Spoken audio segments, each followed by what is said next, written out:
राज्य सरकारकडून राबविण्यात येणारी मुख्यमंत्री लाडकी बहीण योजना घराघरात पोहोचली. या योजनेमुळे महायुतीला यश प्राप्त झालं. मात्र आता या योजनेवरून राजकारण सुरू आहे. या योजनेच्या निकषात काही बदल केल्यापासून विरोधकांनी टीकेची तोफ डागली. तसेच आता नमो शेतकरी योजनेचा लाभ घेणाऱ्या 8 लाख महिलांना लाडकी बहीण योजनेचा हप्ता कमी मिळणार आहे. म्हणजेच 1500 वरून 500 रुपये मिळणार आहेत. दरम्यान सध्या लाभार्थी महिला या योजनेचा एप्रिल महिन्याच्या हप्त्याच्या प्रतीक्षेत आहेत. याबाबत मोठी अपडेट समोर आली आहे.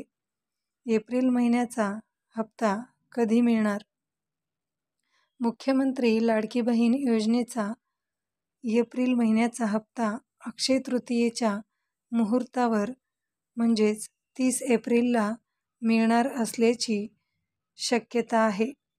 फेब्रुवारी आणि मार्च महिन्याचा हप्ता एकत्र लाभार्थी महिलांच्या बँक खात्यात आंतरराष्ट्रीय महिला दिनी जमा झाला होता.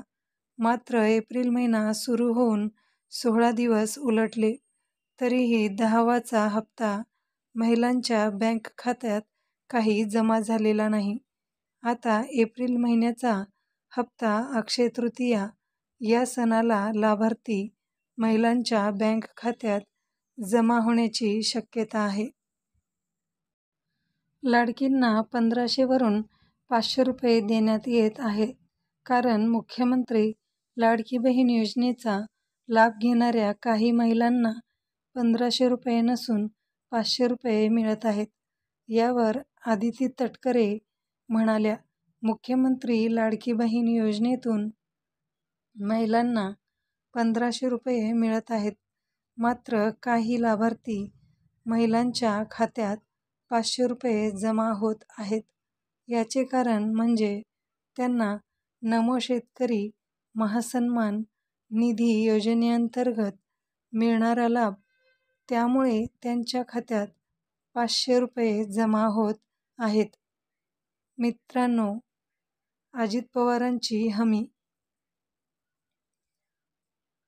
मुख्यमंत्री लाडकी बहीण योजना बंद होणार नाही. ही योजना कायम चालू राहणार आहे.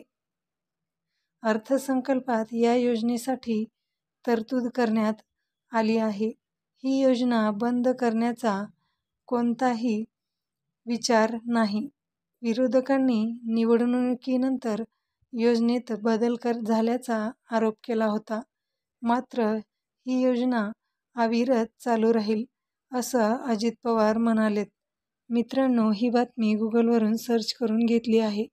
आपण जर नवीन असाल तर चॅनलला लाईक करा, शेअर करा आणि सबस्क्राईब करायला विसरू नका. धन्यवाद.